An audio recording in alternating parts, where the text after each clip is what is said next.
ये चीजें दिखाती हैं। मुझे नेता विरोधी दल के वक्तव्य को देख करके यही लगा कि 2014, 2017, 2019 और 2022 का जो जनादेश है वो जनता ने वैसे ही नहीं दिया। और दुष्यंत कुमार ने इस पे एक बहुत अच्छी बात कही थी। महोदय दुष्यंत कुमार ने एक बात कही थी कि तुम्हारे पांव के नीचे कोई जमीन नहीं, कमाल यह है फिर भी तुम्हें यकीन नहीं।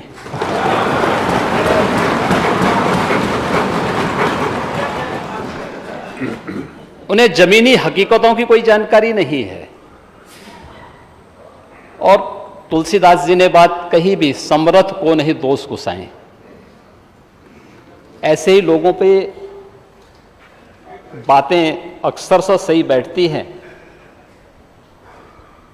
क्योंकि जो लोग जन्म से चांदी के चम्मच में खाने के आदी हैं,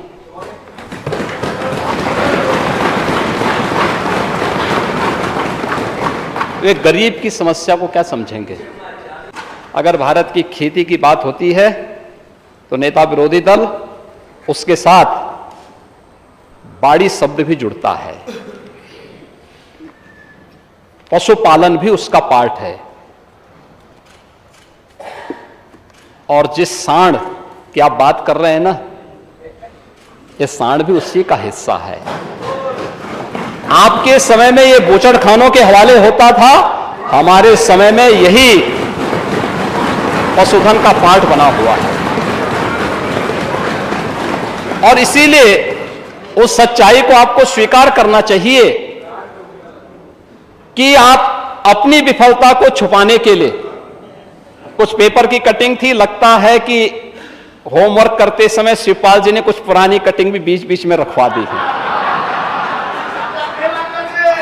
क्योंकि ये तो इतिहास गवाह है कि जब परिवार में सत्ता का संघर्ष आगे बढ़ता है तो कुछ ना कुछ चीजें तो सामने आएंगी। और पुराने जो है अनुभवी नेता हैं, शिवपाल जी तो इतना पापड़ बेले हैं, तो कुछ तो सामने आएगा, कुछ तो परिणाम सामने आने चाहिए। और शिवपाल जी आपके प्रति हमारी बहुत सहानुभूति है। आपके साथ अन्याय हुआ है, हम जानते हैं। और इसीलिए आपके साथ ये लोग न्याय करेंगे नहीं, फिर भी आपकी कीमत को समझेंगे नहीं। नहीं तो दोनों की तो मित्रता है ही।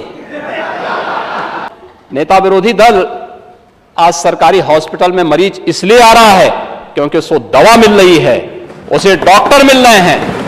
आपके समय में ना डॉक्टर थे और न ही दवा थी। अपनी विफलता को छुपाने के लिए आपको वहां पर किसी गरीब का आना और गरीब को आयुष्मान सुविधा में 5 लाख रुपए की स्वास्थ्य बीमा का कवर मिलना, यह भी इनको बुरा लगता है। क्या ये आयुष्मान भारत की सुविधा जो प्रदेश के अंदर 10 करोड़ गरीबों को प्राप्त हो रही है, क्या इसमें उत्तर प्रदेश का नागरिक नहीं है क्या? ये 10 करोड़ लोग उत्तर प्रदेश के ही लोग हैं। आपके लिए वह जाति हो सकती है,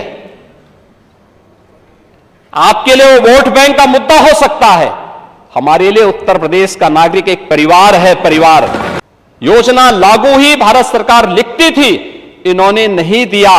और 17 में जब डबल इंजन की सरकार आई, 55,20,000 लोगों को एक एक आवास मिला है, जिसमें से 44,93,000 आवास अब तक बनकर के तैयार हो चुके हैं, गृह प्रवेश हो चुका है। ये लोग दलित और पिछड़ों की बात करते हैं। में जितना आपका क्रय केंद्र पर निर्धारण किया जाता था, मंडी में 5 रुपए 10 रुपए अधिक करा दिया था, सीधा किसान मंडी में चला जाता। ये करा था मैंने। एमएसपी,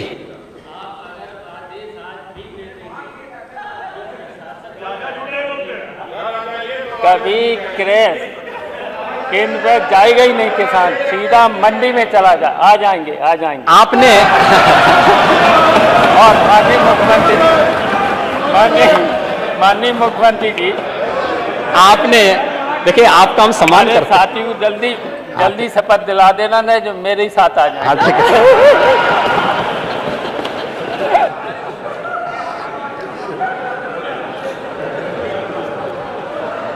आपने शिवपाल जी, आपने अगर ये इमला सत्ता में रहते हुए भतीजे को पढ़ाया होता ना, तो संभवतः कुछ अन्नदाता किसानों का हित हो गया होता। लेकिन भतीजा है कि सुनने को तैयार ही नहीं आपकी बात को।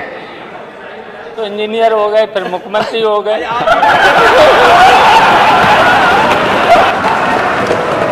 मुख्यमंत्री को भी पढ़ाई करा देनी चाहिए, कुछ ट्यूशन ले लो आप इनसे।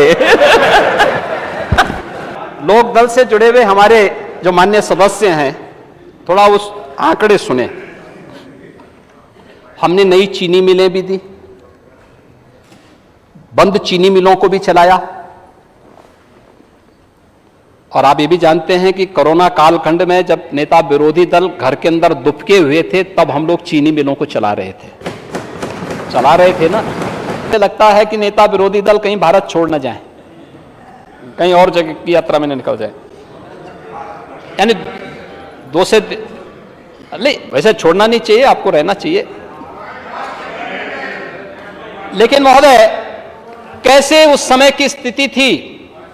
उस समय डबल इंजन की सरकार थी, जो देश के अंदर बिना भेदभाव के 140 करोड़ लोगों के हितों के लिए कार्य कर रही थी।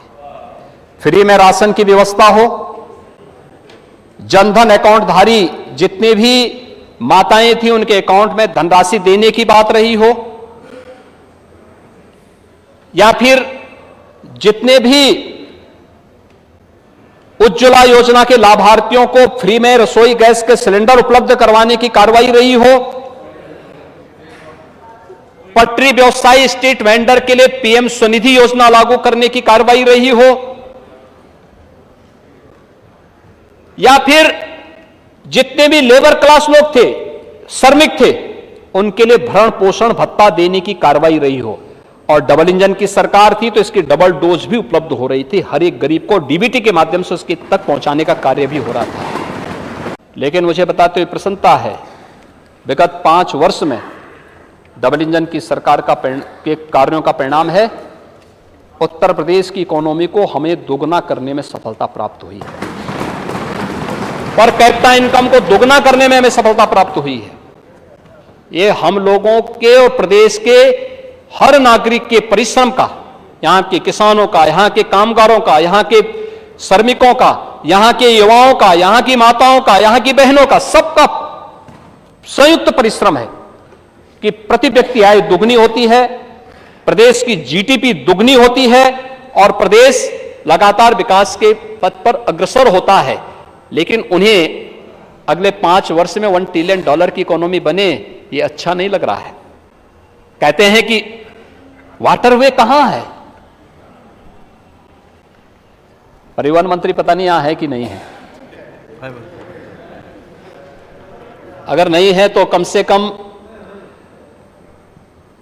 खन्ना जी, आप ही नेता विरोधी दल को एक बार वाराणसी से बलिया के बीच में वाटरवे से लेके जाइए, और ओम प्रकाश जी आप ही लेके चले जाइए। भाई आपके गाजीपुर में तो एक फ्लोटिंग जेटी भी स्थापित हो रही है।